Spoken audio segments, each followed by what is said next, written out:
오늘 하나님이 저에게 주시는 말씀 보도록 하겠습니다. 요나서 4장 10절부터 11절까지 말씀입니다. 요나서 4장 10절부터 11절까지 말씀입니다. 함께 읽도록 하겠습니다. 여호와께서 이르시되 내가 수고도 아니하였고 재배도 아니하였고 하룻밤에 났다가 하룻밤에 말라버린 이 박넝쿨을 아꼈거든. 하물며 이 큰 성읍 니느웨에는 좌우를 분별하지 못하는 자가 12만여 명이요 가축도 많이 있나니 내가 어찌 아끼지 아니하겠느냐 하시니라. 아멘. 잠시 기도하겠습니다. 하나님, 이 수요일 밤에도 하나님의 말씀을 함께 나누고 예배하고 싶은 마음이 뜨거운 성도들 함께 모였습니다. 주님, 이 자리에 함께 해주시고 우리에게 하나님을 아는 지식을 허락하여 주시고 그것을 통하여서 우리 자신이 얼마나 부끄러운 존재인지를 볼 수 있게 하여 주시고 오직 우리가 의지할 것 예수의 보혈밖에 없음을 알게 도와주시옵소서. 감사하며 예수 그리스도의 이름으로 기도드렸습니다. 아멘. 우리 옆에 있는 성도님들과 이렇게 인사하겠습니다. 참 인상이 좋으십니다. 이렇게 인사하겠습니다. 참 인상이 좋으십니다.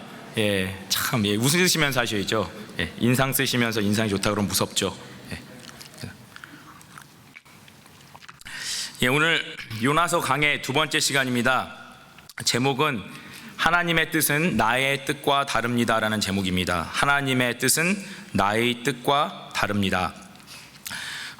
지난번부터 제가 이제 요나서 강해를 시작을 했습니다. 근데 지난번에 요나서 강해를 좀 하는데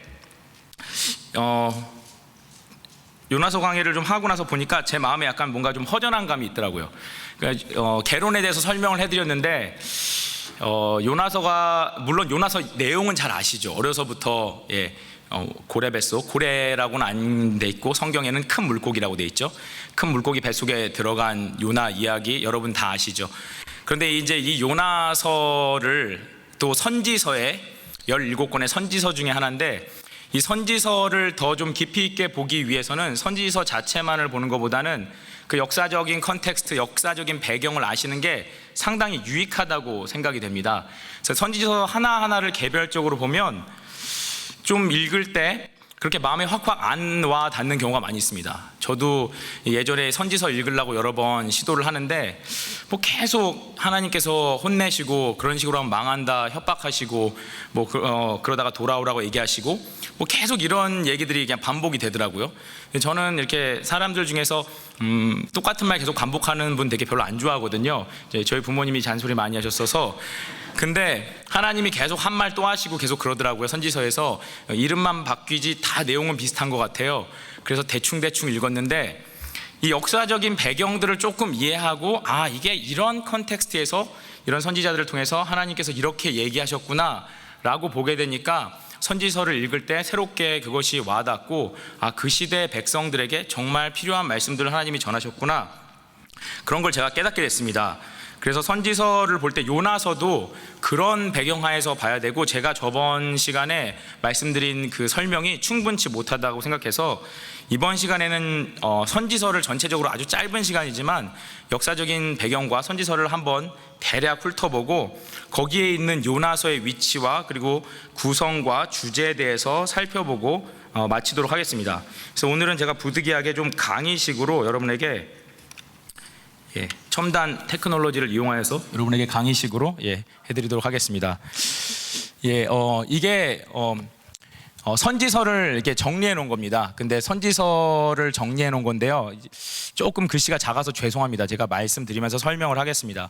그래서 이 표는 제가 만든 건 아니고요, 어디서 좋은 자료가 있어서 제가 가지고 왔습니다. 이 선지서를 아시기 위해서는요, 기본적으로 좀 이스라엘 역사를 아실 필요가 있습니다.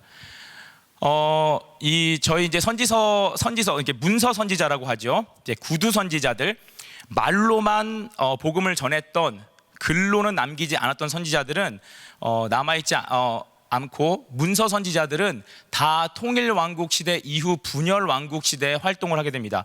분열 왕국이라는 것은 여러분이 잘 아시다시피 북이스라엘과 남유다로 나뉘어진 상태를 얘기하죠.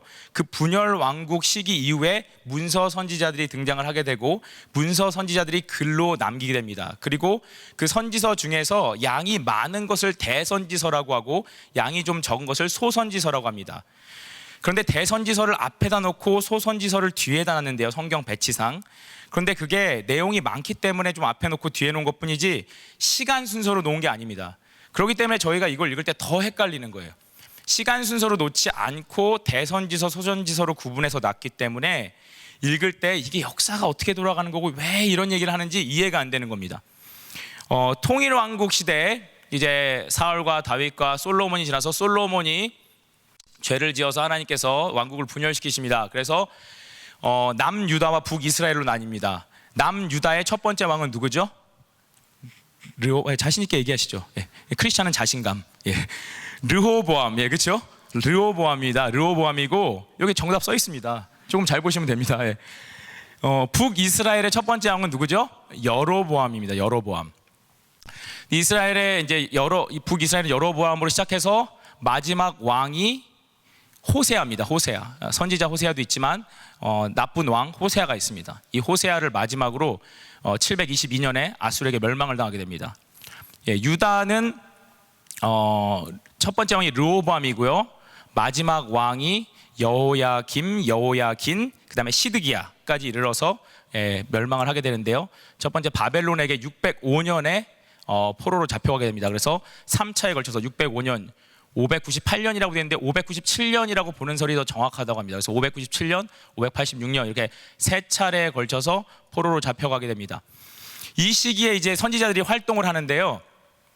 9세기와 8세기 이때 활약했던 선지자들이 있습니다. 그래서 제가 이 표는요, 북이스라엘에서 활동했던 선지자, 남유다에서 활동했던 선지자, 그리고 북이스라엘과 남유다에서 활동했지만 북이스라엘과 남유다의 죄악을 고발하는 것이 아니라 다른 나라의 죄악을 고발했던 선지자들을, 주변 국가들에 대해서 예언했던 선지자들을 이 밑에다가 써놓았습니다.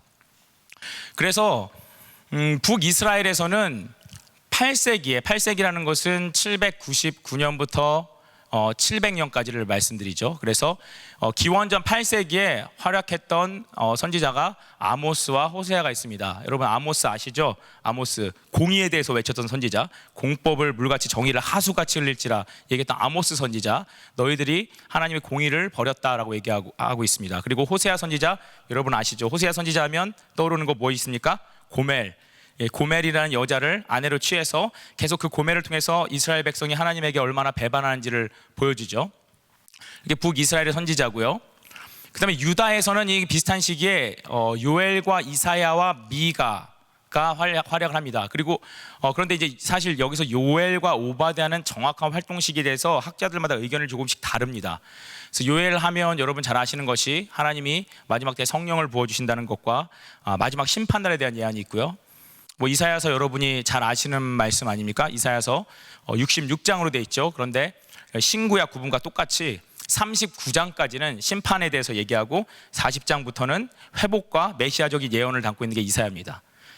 그 미가 선지자, 어떤 하나님과의 동행할 것과 공의를 행할 것에 대해서 미가 선지자가 선포했죠.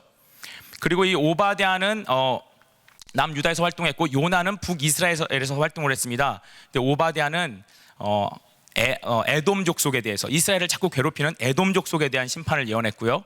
그리고 요나는 오늘 우리가 보는 것과 같이 아수르, 그리고 아수르의 큰 도성인 니느웨에 대한 심판을 얘기하는 것이 이야기식으로 나와 있습니다. 그리고 그 다음에 이어서 그 다음 세대의 선지자들이요, 스바냐, 하박국, 예레미야가 있습니다. 그래서 스바냐, 하박국, 예레미야, 스바냐는 예루살렘 도성의 죄에 대해서 얘기했고요. 하박국은 이렇게 죄악이 많은 세상에서 하나님은 뭐 하고 계십니까? 신정론이라고 그러죠. 테오도시, 하나님의 어떤 통치에 대해서 물어본 선지자죠. 그 예레미야는 여러분이 잘 아시는 눈물의 선지자입니다. 그리고 여기 나훔은 이 나훔서에 대해서는 요나서 2편이라고 얘기하는데요. 왜냐하면 나훔도 아수르의 어떤 심판에 대해서 이야기 형식은 아니지만 아수르와 니느웨의 심판에 대해서 이야기를 했습니다. 그리고 실질적으로 나훔의 예언 이후에 BC 기원전 612년에 아수르가 멸망을 하게 됩니다. 그 예레미야가 여기 있는데요. 예레미야가 예언했던 시기가 바로 유다가 멸망하던 그 시기입니다. 유다가 멸망하던 시기. 유다가 멸망하던 시기에 너희가 바벨론에게 항복해라. 그것이 하나님의 뜻이다. 라고 얘기해. 너희가 이미 죄악을 많이 줬기 때문에 바벨론에게 항복하는 것이 하나님의 뜻이다라고 계속해서 예레미야에서 예언을 합니다. 그렇지만 유다 왕들과 그 귀족과 정치인들이 말을 듣지 않죠. 그래서 결국 나라가 망하고, 나라가 망해서 지은 것이 여기엔 나와 있진 않지만 예레미야 애가가 되겠죠. 그러니까 예레미야와 예레미야 애가는 이 어떤 유다의 멸망, 요 선상에 있는 것입니다. 그래서 북이스라엘은 722년에 아수르에게 멸망해서 끝나고 더 이상 북이스라엘에는 선지자가 존재하지 않습니다. 그리고 남유다는 605년부터 605년, 597년, 586년에 걸쳐서 포로로 잡혀가기 시작하면서 실질적으로 망하게 되죠. 그리고 나서 포로기 예언자들이 나옵니다. 여기까지는 요 통일왕국 시대 이후부터 요 예레미야 애가까지는 분열왕국 시대 예언자들입니다. 이 분열왕국 시대 예언자들을 지나서 이제 북이스라엘도 남유다도 다 망하고 그 다음에 포로로 잡혀갔을 때 포로기 예언자들이 나옵니다. 그 중에 두 사람이 있는데 두 사람이 다니엘과 에스겔입니다. 다니엘은 특별히 605년 1차 포로로 잡혀갈 때 잡혀갔고요. 에스겔은 598년 또는 597년 포로로 잡혀갈 때 잡혀가게 됩니다. 그래서 이 아시리아는 여러분 다 아시는 것처럼 민족 혼합 정책을 썼습니다. 그래서 아시리아가 점령한 나라에 아시리아 사람을 보내고 또 거기 있는 사람들을 다른 곳에 보내서 민족을 다 짬뽕 시켜버려서 더 이상 저항하지 않도록, 원래 단일 민족들이 저항을 많이 하잖아요.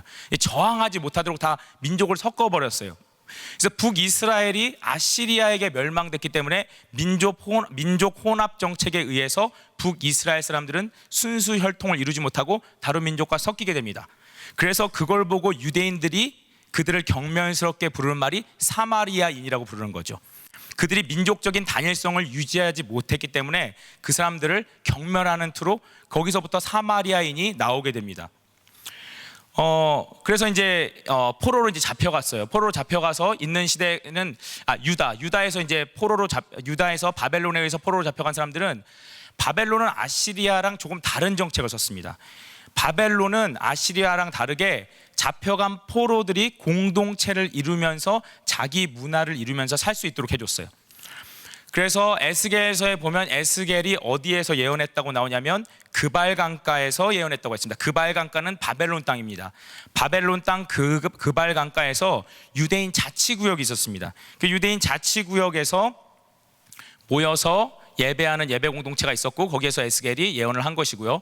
다니엘은 여러분이 아시다시피 바벨론과 페르시아를 지나는 동안 계속해서 높은 정치인으로 살았던 사람입니다. 그리고 나서 이제 기원 후 536년 그리고 이 이후로 3차에 걸쳐서 포로 귀환이 이루어집니다.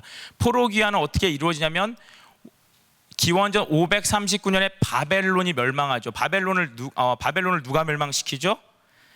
메대와 바사라고 하죠. 그 메대와 페르시아 연합군. 근데 실질적으로는 나중에 페르시아가 됩니다. 왜냐하면 두 나라는 친인척 혈연 관계로 묶어 있기 때문에 결국은 한 나라가 되게 됩니다. 그래서 나중에 결국 메대와 바사의 연합 왕국의 왕이 되는 사람이 고레스입니다. 그리고 성경 다니엘서에 보면 다리오라는 사람이 나오는데 그 다리오라는 사람은 그 고레스의 장인입니다.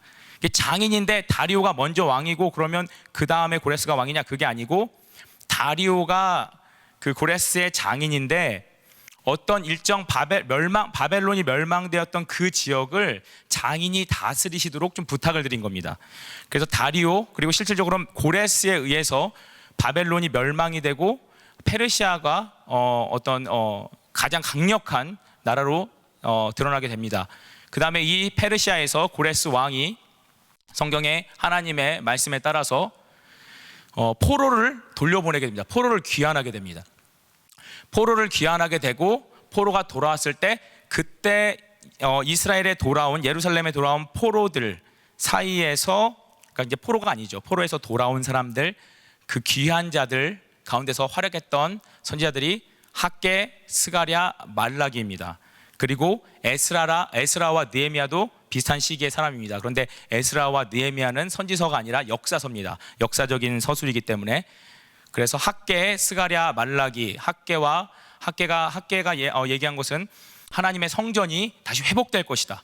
스가랴도 같은 얘기를 했는데 여러 가지 환상들을 통해서 하나님의 성전과 그 영광이 회복될 것이다를 얘기하고, 말라기는 여러분이 잘 아시는 것 같이 아직 그렇게 해서 포로기에서 돌아왔음에도 불구하고 정신을 못 차리고 하나님 앞에 신앙적으로 윤리적으로 바로 서지 못한 그 유다 백성들에게 예언을 한 것이 말라기 이야기입니다. 그래서 오늘 저희가 살펴볼 요나서는요, 요 위치에 있습니다. 요 위치, 기원전 8세기에 있는데요. 요나가 있는 이 시기에는 북이스라엘도 멸망하지 않고 유다도 멸망하지 않는 시기입니다. 제가 지난번에 말씀드린 것과 같이 여로보암 2세 시대라고 했습니다. 여로보암 2세 시대는 어떤 시대였느냐? 그때는 북이스라엘이 멸망하기 전에 가장 반짝 경제적으로나 정치적으로 부흥을 했던 시기입니다. 여기서 아수르가 아주 큰 힘을 떨치면서 기원전 9세기에 이렇게 큰 힘을 떨치고 있었습니다. 그런데 아수르가 이 아람이란 나라, 시리아, 이 아람이란 나라가 그 당시에 상당히 강력한 나라였고, 이 아람이 이스라엘과 유다를 괴롭히고 있었습니다. 근데 아시리아가 이제 신흥 강국으로 떠오르면서 이 아람을 제압하고 싶은 거예요. 그래서 이 아람을 제압하기 위해서 전쟁을 벌이고 결국은 아람을 제압을 합니다. 제압을 하니까 아시리아도 어떻습니까? 국력이 많이 쇠했죠. 그래서 다른 쪽으로, 정복 사업보다는 다른 쪽으로 신경을 많이 쓰게 됩니다. 그때가 바로 여로보암 2세, 그리고 남유다에서는 우시아 왕 때입니다. 그렇기 때문에 괴롭히던 아람도 없어졌죠. 그리고 이제 아시리아도 딴 데 쳐다보고 있죠. 그러니까 그때 반짝 정치적인 어떤 부흥을 누리게 됩니다. 그 시기에 하나님께서 요나에게 예언을 하라고 말씀을 하십니다. 이게 그 당시에 이제 세계 지도인데요. 이게 PPT로 보니까 거의 안 나오네요. 근데 여기 보면 이제 영어라서 더 안 보이실 거예요. 그런데 여기 눈을 크게 뜨시고 여기 아시리아라고 써 있습니다. 아시리아. 이게 아수르입니다. 아수르. 여기 아수르고요. 이 아수르가 이제 요나 시대, 그 시대는 이스라엘까지 점령을 못하고 요 지역을 아시리아가 점령을 하고 있습니다. 그 나중에 아시리아가 이스라엘을 멸망시키고 애굽까지 내려가서 이 지역을 다 다스리게 됩니다. 다음 슬라이드 보시면 이제 나와 있는데요. 다음 슬라이드 보시면 이제 이게 이 점선 부분이 이제 824년에 이제 아시리안 엠파이어, 아수르 제국의 시작이고요. 초창기고, 그 다음에 이제 640년에 아주 중흥기를 이룹니다. 이 지역 애굽까지 장악을 하게 되고요. 그렇지만 곧 쇠약해져서 612년에 망하게 되는데, 아시리아를 망하게 했던 바벨론의 장본인은 바로 여러분이 잘 아시는 느부갓네살 왕입니다. 그래서 느부갓네살 왕에 의해서 아시리아가 무너지게 됩니다. 오늘 요나서를 보면요, 이러한 역사적 배경을 가지고, 오늘 요나는 이제 그러한 시대, 역사적으로는 상당히 이스라엘이 태평성대를 누리고 정치적으로 경제적으로 많이 발전할 수 있는 어떤 멸망 이전의 마지막 찬스에 살고 있었는데, 그때 분명히 요나가 열왕기하에서 예언하기를 너희가 그렇게 된 것 너희 능력이 아니고 하나님의 능력이다 라고 예언했음에도 불구하고 영적으로는 우상 숭배와 타락과 부정과 부패가 극치를 이루었습니다.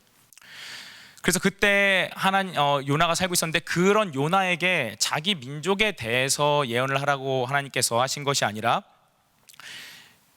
지금 살짝 약해져 있는 아시리아, 아수르, 정말 망해버렸으면 좋은 그 아수르에게 하나님이 가서 예언의 말씀을 전하라고, 요나가 정말 하기 싫어하는 일, 그냥 망해버렸으면 좋겠는데 굳이 회복시키려 하는 하나님의 말씀을 전하라고 보냅니다. 그래서 여기 이제 선지자들이 좀 많이 나와 있는데요. 죄송합니다. 선지자들이 이제 요나는 가드에벨 사람이라고 성경에 되어 있습니다. 가드에벨 사람. 가드에벨이 여기입니다. 갈릴리호수 옆쪽입니다. 근데 여기서부터 이제 배를 타고 도망가려고 어디로 내려갔죠? 요바로 내려갑니다. 요바는 바로 여기입니다. 그러니까 요게 지금 한 30마일이 여기서 여기거든요. 그러니까 요 가데벨부터 요빠까지는 한 60마일 정도 되는 것 같습니다. 그래서 이 요빠로 내려갑니다. 요빠는 항구 도시였습니다. 그래서 항구 도시로 내려가서 여기서부터 어디로 가죠? 다시스로 가려고 합니다. 그런데 이스라엘 사람들 당시 문헌에 보면 유대 사람들, 이스라엘 사람들은 주로 육지에서 살았기 때문에 배 타고 어디 멀리 가는 거 좋아하지 않는 민족입니다. 그런데 요빠에서 배를 타고 다시스로 간다고 했습니다. 그런데 다시스는 정확한 위치는 우리가 알 수는 없지만 대충 어쨌든 짐작을 해봤을 때 서쪽에 있는 또 스페인 쪽에 있는 도시다라고 성서학자들이 추측을 합니다. 근데 스페인이라고 얘기를 하면 그 당시에 사람들은 스페인이 땅끝이라고 생각했어요. 땅끝. 그러니까 만약에 스페인에 있는 다시스란 도시에 정말 가려고 했다면 여기 이스라엘로부터 니느웨까지는 한 500마일, 600마일인데 다시스까지는 보통 한 2000마일 된다고 봅니다. 그 말은 요나가 그만큼 정말 니느웨에 가서 말씀 전하기가 싫었던 거예요. 그러니까 땅끝으로 가고 싶었던 거예요. 하나님 피해서 그거 안 하려고 땅끝으로 가고 싶었던 겁니다. 그런데 하나님께서 요나를 잡지 않으십니까? 이게 오늘 요나서의 대략의 배경입니다. 그래서 이런 배경 속에서 요나서가 위치를 하고 있습니다. 요나서의 구성을 우리가 잠깐 살펴보면 이 구성을 보시면요, 요나서 구성이 이렇습니다. A, B, C, A-, B-, B-, C-, D 이렇게 됩니다. 그러니까 이게 여러분도 다 아시잖아요. 머릿속으로 생각해 보시면 다 기억하실 거예요. 요나가 사명받고 어디로 도망가죠? 다시스로 도망가죠. 거기다가 요나와 이방 선원들이 만납니다. 그러다가 요나가 물고기 뱃속에서 요나가 기도하죠. 시옷 받침 빠졌습니다. 뱃속입니다. 뱃속에서, 배속이 아니라 A-, 그런데 이제 다시 1장에서 이제 2장까지 그렇게 나가고요. 3장부터 이제 새로운 스토리가 진행됩니다. 그럼 3장부터 스토리를 보시면요, 요나가 다시 사명을 받습니다. 하나님께서 너 다시 니느웨로 가라 얘기하고 니느웨로 갑니다. A-, B-, 요나가 거기서 니느웨 사람들을 만나서 니느웨 사람들과 왕에게 회개 복음을 선포합니다. B-, 그 다음에 그 마지막에 요나의 기도가 나옵니다. 그런데 C-에서는 요나가 감사의 기도를 드린 것이 아니라 화가 난 기도를 드립니다. 하나님, 이게 뭡니까? 이렇게 해가지고 회개할 줄 하나님 뻔히 다 알았으면서 나 왜 보냈습니까? 이럴 줄 알았어요. 우리 원수놈들 다시 회개하고 회복될 줄 알았어요. 불평한다는 거죠. 그때 하나님께서 오늘 읽은 말씀으로 이방인들에 대한 하나님의 사랑을 보여주시고 결론을 맺습니다. 이 구조에 대해서 어떤 좀 되게 자유주의적인 신학자들은 이 구조를 가지고 요나서가 허구다라고 얘기를 합니다. 그러니까 허구라는 것은 뭐죠? 허구라는 것은요, 소설의 이제 3대 요소 중에 여러분 옛날에 국어 시간에 배우시지 않았나요? 소설의 3대 요소 중에서 제가 2가지는 기억 안 나는데요, 마지막 게 허구성입니다. 허구성이라는 것은 있음직한 얘기지만, 그러니까 거짓이지만 있음직하게 만들어 놓은 걸 허구라고 해요. 그러니까 요나서도 성경적으로 있음직하게 만들어 놨지만 이게 그냥 스토리라는 거예요. 왜냐하면 이제 신학자들이 어떻게 이렇게 A, B, C, A-, B-, C-, D 이렇게 되냐, 이게 그냥 만들어낸 이야기 아니냐, 이렇게 얘기하는 신학자도 있다는 겁니다. 그런 분들은 왜 신학을 하는지 전 이해가 안 되는데, 마태복음 12장 말씀에 보면 예수님이 요나가 실존 인물이라고 얘기하셨잖아요. 요나 얘기를 들으시면서 내가 너에게 보여줄 것은 요나의 기적밖에 없다. 요나가 물고기 뱃속에서 3일 만에 나온 것처럼 나도 3일 만에 나올 것이다. 요나보다 더 큰 이가 여기 있다. 예수님 말씀하셨잖아요. 근데 그 요나가 가짜라면 어떻게 예수님이 그런 말씀 하시겠어요? 요나가 가짜라면 예수님이 어떻게 요나를 자기의 비유해서 얘기를 하시겠어요? 우리가 뭐 누굴 비유할 때 그러면 야, 너 콩쥐팥쥐에서 콩쥐도 그랬는데 너 이렇게 살면 돼? 얘기하면 전혀 감동이 없잖아요. 왜? 콩쥐팥쥐는 실존 인물이 아니잖아요. 실존 인물을 들어서 얘기하는 게 당연한 거 아닙니까? 그래서 요나는 어떤 다른 신학적 논쟁에도 불구하고 실제 이야기라고 믿으시면 되겠습니다. 마지막으로 요나서의 주제를 말씀드리고 마치도록 하겠습니다. 아까도 말씀드렸다시피 요나서의 주제는 이방인들에게까지 미치는 하나님의 측량할 수 없는 사랑에 대해서 이야기를 하고 있습니다. 요나서의 분위기는 다른 어떤 선지서와 좀 분위기가 다릅니다. 다른 선지서에서는 하나님이 일방적으로 선지자에게 명령을 하고 상당히 엄중한 분위기 속에서 그 예언의 성취가 이루어집니다. 그리고 예언을 실행을 합니다. 그런데 요나서에서는 요나가 하나님과 너무 편한 관계이고 하나님 말씀 안 듣고 도망갔다가 다시 돌아오기도 하고, 마지막에 하나님 앞에 있는 성 없는 성 다 내기도 하고, 이런 분위기들이 서지서와 상당히 다르다는 것입니다. 근데 예수님께서도 자신을 요나에 비유하셨던 것 같이 이 요나서를 통해서 우리는 예수 그리스도께서 우리에게 사랑으로 오실 것에 대한 어떤 복음의 전주곡을 볼 수가 있고, 우리가 요나처럼 하나님과 이야기하고 하나님과 교통할 수 있는 사람이 될 것이라는 것을 요나가 보여주고 있는 것 같습니다. 어떤 학자들은 요나서가 에스라와 느헤미야에 대한 반대 의견이라고 얘기합니다. 성경 말씀에 보면요, 저희가 믿지 않는 분들이 특히 질문하는 것 중에 하나가 뭐냐면, 성경은 모순된다. 왜냐하면 이방인들에 대해서 그렇게 배타적이고, 너 이방인들 만지기만 해도 부정탄다, 이방인들과 함께 섞이지 말아라고 그렇게 강조해 놓고서 이방인을 사랑하라 라고 얘기하는 게 성경은 모순된다라고 이야기하는 사람들이 있습니다. 그런데 이것은 성경을 모르기 때문입니다. 그래서 어떤 학자들 중에서는 요나서가 에스라서와 느헤미야서의 내용이 뭡니까? 제가 아까 말씀드렸지만 에스라, 느헤미야가 맨 마지막에 포로기 이후 귀환해서 돌아온 사람들, 학개, 스가랴, 말라기와 같은 시대에 살았던 하나님의 선지자들 아닙니까? 느헤미야와 에스라가 백성들에게 얘기한 게, 니네가 하나님의 뜻을 저버리고 이방 민족과 결혼하고 거기서 자식을 낳아서 살고 있는 거 하나님께서 못 봐주신다, 빨리 거기서부터 떠나라라고 얘기를 합니다. 그래서 이혼마저도 불사하고 하나님 앞에 돌아와서 정결한 신앙을 회복하라고 얘기합니다. 이게 어떻게 보면 되게 이해 안 되는 거예요. 하나님이 다른 민족들 안 사랑하는 것처럼 보일 수 있다는 거죠. 그렇지만 성경에서 얘기하고 있는 핵심이 무엇입니까? 성경은 사랑이라는 것은 우리 자신에게서 나오는 것이 아니라 우리가 하나님과의 관계, 그 거룩성을 회복할 때 사랑이라는 것이 나온다는 겁니다. 그러니까 반대로 얘기해서 사랑이라는 게 나오지 않는다는 건 뭡니까? 거룩성이 회복이 안 된 거예요. 거룩성은 무엇을 말합니까? 하나님과의 관계를 얘기하는 거예요. 하나님과의 관계 속에서 거룩성이 있고, 거룩성을 가지고 하나님의 말씀에 따라서 하나님만 바라볼 때 하나님이 그 백성들에게 사랑할 힘을 주시고 사람들을 섬길 힘을 주셔서 온 세계 민족 가운데 제사장 나라로 세우신다는 겁니다. 하나님이 우리를 부르신 것은 우리를 제사장으로 세우기 위해서 부르셨다는 것을 여러분 기억하시기 바랍니다. 그래서 우리가 어떻게 보면 참 청년들 중에서, 저도 청년 때 그런 고민 많이 했어요. 내가 이렇게 교회만 다니고 신앙생활 너무 외골수로 하는 것 같아서 이래서 나중에 사회에 무슨 영향력이 있을 수 있을까? 이런 생각을 한 적이 있습니다. 그런데 그게 아니고 우리가 정말로 하나님을 바라보고 신실하게 하나님과의 깊은 교제, 거룩성을 회복할 때 주님이 우리 가운데 사람들에게 빛이 될 수 있는 능력을 주시는 줄 믿으시기 바랍니다. 그래서 예수 열심히 믿는다고 고민하실 것 없습니다. 예수님 열심히 믿으면 우리가 세상에 빛이 된다고 분명히 얘기를 하고 있습니다.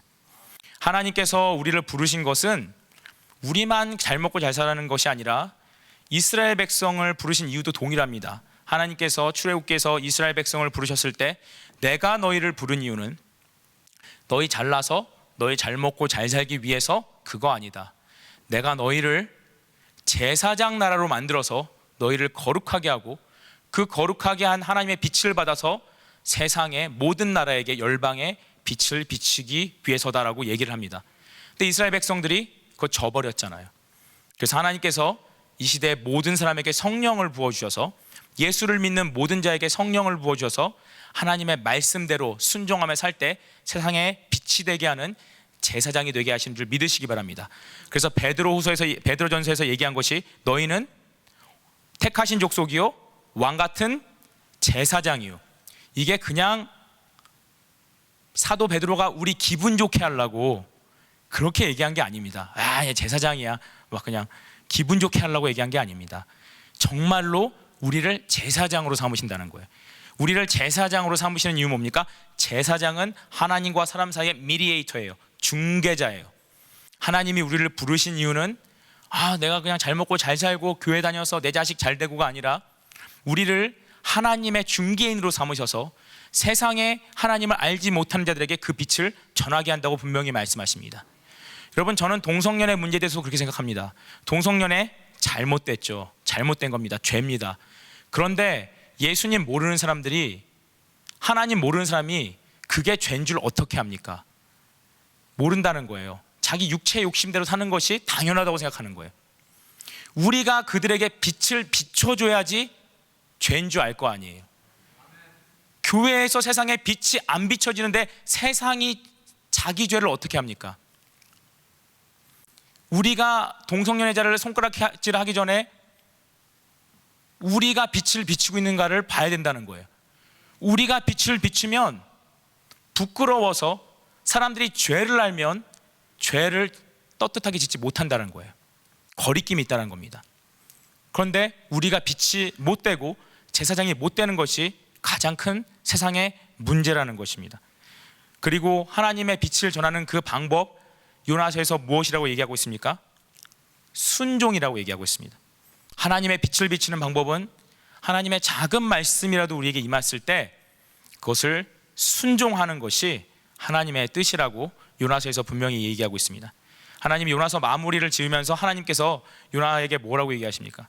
너는 너한테 도움되는, 너한테 그늘을 줬던 이 호박 박넝쿨도 그렇게 귀하게 여기면서 12만 명, 좌우를 분간하지 못하는 12만 명, 여기에 대한 해석은 여러 가지 차이가 있습니다. 뭐 어린아이란 말도 있고 아니면 윤리적으로 무분별한 사람이라는 얘기도 있습니다.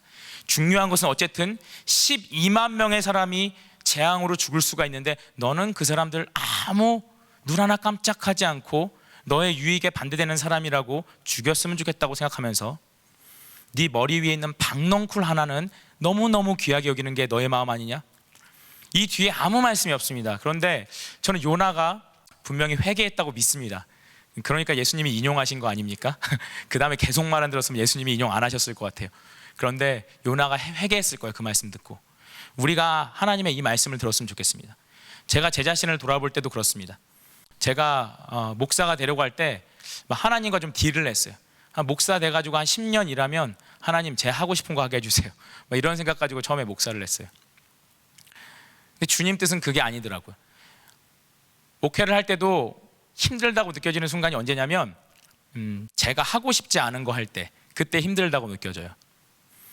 그런데 요나서를 통해서 우리에게 하나님께서 말씀하시는 것은 내가 생각하는 최고의 아이디어, 야 이렇게 하면 우리 목장이, 우리 교회가, 우리 가정이 내 생각, 이 생각대로 하면 정말 좋은 일이 일어날 거야 라고 생각하는 우리의 최고의 the most brilliant 아이디어보다 하나님 앞에 아주 작은 것을 순종하는 것이 훨씬 더 큰 역사를 이룬다는 겁니다. 우리의 신앙생활을 한번 돌아봤으면 좋겠습니다. 저도 말씀을 준비하면서 제 신앙생활을 돌아봤어요. 사실 대부분 제가 좋은 거 하며 살았더라고요. 심지어는 우리가 교회에서 봉사하는 것도요, 다 자기가 좋은 거 하는 거잖아요. 내가 정말 하기 싫으면 교회가 필요해도 우린 그거 안 합니다. 저는 제가 그런 인간이기 때문에 얘기할 수가 있습니다. 교회가 그것이 필요해도요, 우리 이웃이 그것이 필요하고 우리 목장이 그것이 필요해도요, 내가 싫으면 안 합니다. 그게 납니다. 그게 우리입니다. 그래서 우리는 하나님 앞에 철저히 회개해야 됩니다. 철저히 회개하고 주님 앞에 나갈 때 아주 작은 것들에 하나님 앞에 순종할 때 우리가 계획한 큰 아이디어보다 큰 일을 이루시는 하나님의 역사가 있다고 요나서에서 얘기하고 있습니다. 오늘도 주님의 작은 음성을 듣고 내가 하기 싫지만 작은 순종을 통해서 큰 일이 일어난다고 생각하시고 나에게 유익이 되는 거 박넝쿨, 그 박넝쿨이라고 생각하시기 바랍니다. 나에게 유익이 되는 거 말라 죽을 박넝쿨, 그거 아끼다가 하나님의 큰 역사를 무시하지 마시고 내가 과감히 박넝쿨을 포기할 때 하나님이 열어주시는 큰 역사, 그 역사 한가운데 쓰임받는 나를 발견할 수 있는 성도님들 되시길 간절히 원합니다. 이 시간에 우리 함께 기도하도록 하겠습니다. 반주 좀 해주시고요. 저희 함께 이 생활에 통성으로 좀 기도했으면 좋겠습니다. 우리가 기도할 때 요나서를 준비하면서 전에는 그런 생각 많이 못했는데 어찌나 저랑 똑같은지, 정말 어찌나 저랑 요나가 똑같은지. 물론 요나는 나중에 더 훌륭한 사람이 됐겠죠. 근데 요나가 하는 이 행동, 요나서에 나온 모습이 어찌나 저랑 똑같은지, 제 삶 가운데 있는 박넝쿨은 너무나 중요하고 나의 사소한 감정은 너무나 중요하고 다른 사람의 큰 아픔은 별거 아니에요. 우리에겐 다른 사람들의 큰 아픔은 별거 아니고 항상 우리 가정, 내 자녀, 내 삶에 박넝쿨은 너무 중요해요. 하나님, 너무나 이기적이어서 순종할 줄 모르는 나를 용서해 주시고, 주님, 이 시간에 주님 성령께서 찾아오셔서 나의 이기적임을 회개하고 주님의 음성을 듣는 사람들에게 도와주시옵소서. 우리 함께 기도하겠습니다. 아버지 하나님, 매일매일 삶 가운데 그 박넝쿨 하나 찾기 위해서 헤매는 우리의 연약한 모습 용서해 주시옵소서. 내 마음에, 내 감정에 조금이라도 상함이 있고 빈정상하면 아무리 좋은 일이라도 하고 싶지 않은 너무나 완악하고 이기적인 우리의 마음을 주님 용서해 주시옵소서. 예수님은 아무 대가 없이 죄인을 위하여 십자가를 지셨는데 하나님, 우리의 삶이 이러다 보니 십자가 의미가 뭔지 알 수가 없습니다. 하나님, 우리의 머리로만 십자가를 배우는 것이 아니라 우리의 삶으로 십자가 배우기 원합니다. 때론 감정이 뒤틀리고 내 마음에 맞지 않아도 주님이 원하시기 때문에, 그 일을 통하여서 내가 알 수 없는 일을 주님이 이루시길 원하시기 때문에 내 감정을 자제하고 주님 음성을 듣고 내가 하기 싫은 일도 해볼 수 있는 주님의 아들과 딸들이 되게 도와주시고, 그때 우리가 정말 하나님 나라의 주인공이 되어지고, 그때 우리가 우리의 기도의 주인공이 될 수 있다는 것을 깨닫게 도와주시옵소서. 감사하며 우리 주 예수 그리스도의 이름으로 기도드렸습니다. 아멘.